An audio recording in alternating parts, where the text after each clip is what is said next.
Muy buenas tardes tengan todos ustedes. Para dar inicio a este video vamos a dar lectura a Mateo 28:19, que nos dice: por tanto, id y haced discípulos a todas las naciones, bautizándolos en el nombre del Padre y del Hijo y del Espíritu Santo. Con cierta nostalgia observamos en nuestra actualidad que en muchas de nuestras congregaciones se ha dejado de enfatizar esta tarea del discipulado. Es por esta razón que en esta oportunidad vamos a abordar este tema con el fin de motivarles, ¿no?, a que podamos retomar nuevamente este proceso de discipulado, que es muy importante para el crecimiento de nuestras iglesias. Ahora tenemos que entender que el discipulado no es evangelismo. Si bien la tarea, la misión de la iglesia es evangelizar, el segundo paso importante que la iglesia debe asumir es justamente el discipulado. Una vez que hemos salido a evangelizar, que hay personas que se han entregado al Señor, estas tienen que ser establecidas en la palabra del Señor. Necesitan conocer, crecer fundamentados en la palabra del Señor. De ahí la importancia del discipulado, ¿no? Y a continuación vamos a dar un breve concepto de lo que es discipulado. Discipulado implica un compromiso, implica estudio, implica también el adoptar ciertas características que la palabra nos enseña, ¿no? El discipulado es algo intencional, es una disciplina que implica horario, que implica un método, que implica compromiso. Es estudio porque implica también un aprendizaje de la palabra del Señor. Y es vida porque las palabras del Señor son vida para nosotros. Es nuestro manual de vida, ese manual de vida que debemos conocerlo para que ésta nos dirija en nuestro diario vivir. Ahora, ¿qué es un discípulo? Un discípulo es aquel que recibe todo de su maestro para llegar a ser igual que él y a la vez comunicar a otros esta misma enseñanza que ha recibido. En la Biblia tenemos un claro ejemplo de cómo nuestro Señor Jesucristo ha discipulado a estos 12 varones, los cuales han sido llamados, ¿no?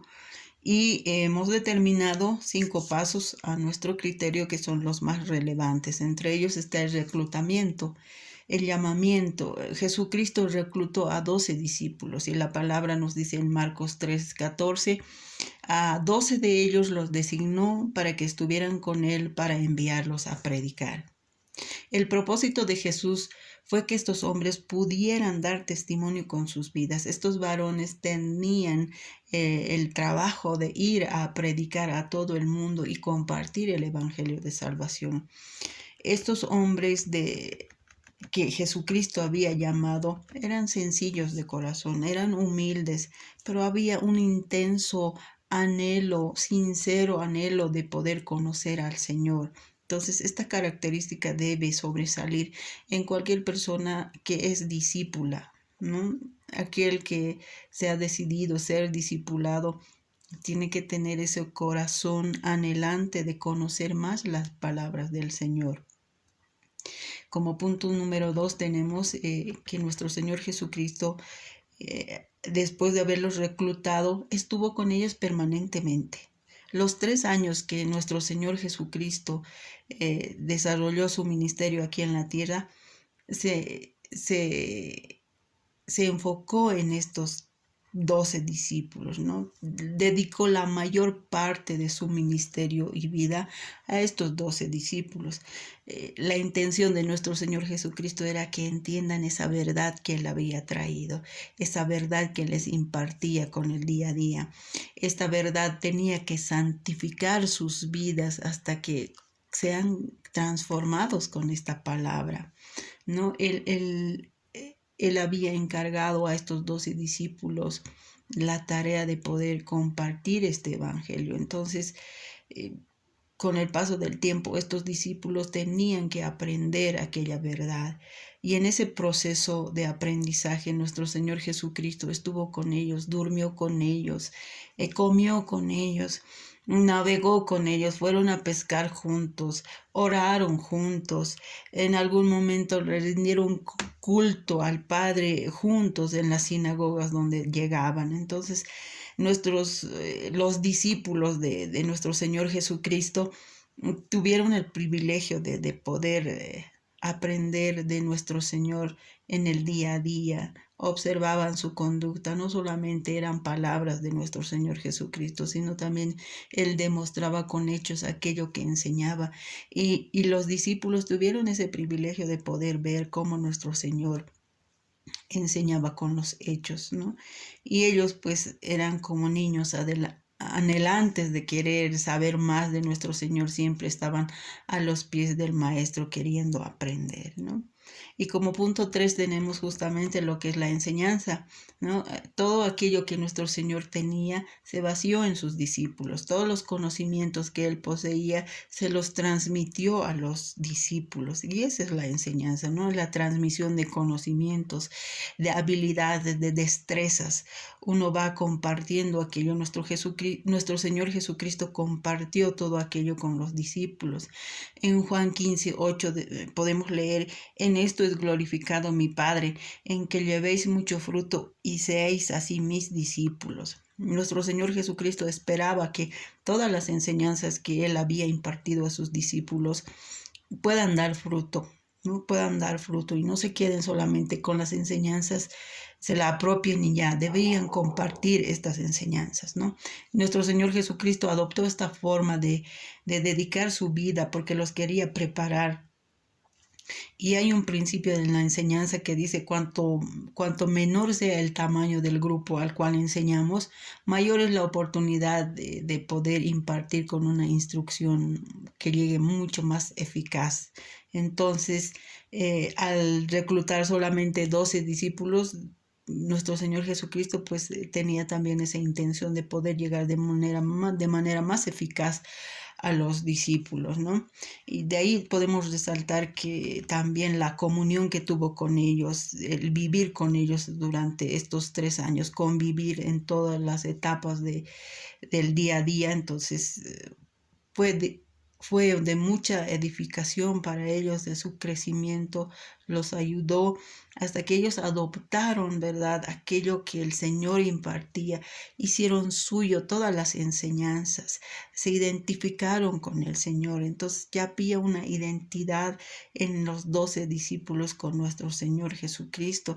De ahí que nació el compromiso, no generó ese compromiso. Las palabras del Señor generaron un cambio, un compromiso de poder compartir este mensaje del Evangelio a toda criatura.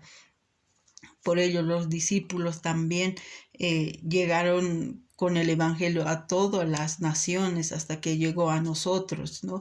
La estrategia que Jesucristo utilizó para enseñar a estos hombres fue mantenerlos cerca de Él, vivir con ellos día a día, ¿no? En todas sus etapas de su vida, Él estuvo con ellos, acompañándoles a ellos. Entonces es importante dentro del discipulado poder acompañar de manera intencional, acompañamiento intencional a la persona a la cual estemos discipulando. También hace mención que en el ministerio de instrucción de Jesús, muchas veces, aparte de los 12, de entre esos 12, vamos a decir, que escogía a 3, que era Pedro, Juan y Jacobo, ¿no? Como menciona en Marcos 5:37, dice: y no permitió que le siguiese nadie sino Pedro, Jacobo y Juan. En Mateo 17:1 dice: 6 días después Jesús tomó a Pedro, a Jacobo y a Juan y a su hermano y los llevó aparte a un monte alto.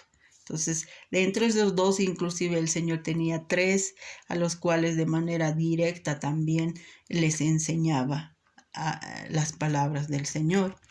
Y como cuarto punto tenemos el seguimiento, que es un acompañamiento intencional.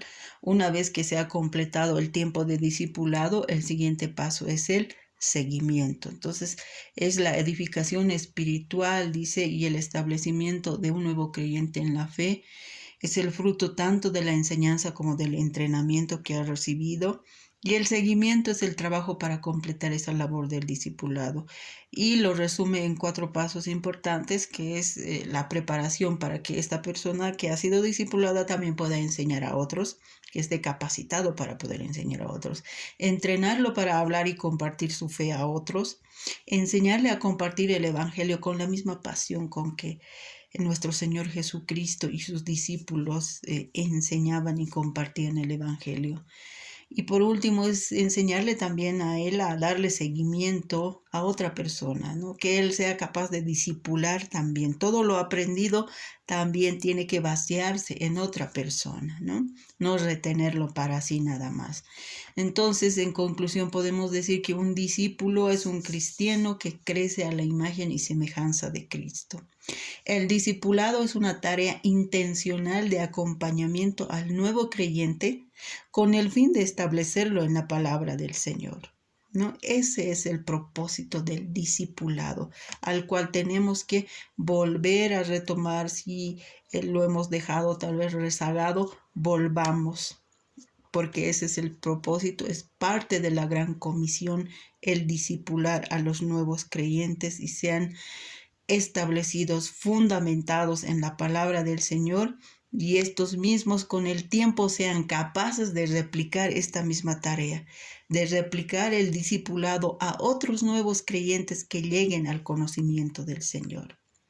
Amén. Y culminar con el versículo en Filipenses 4:9 que nos dice: lo que aprendiste y recibiste y oíste en mí, esto haced, y el Dios de paz estará con vosotros. Muchas gracias y bendiciones.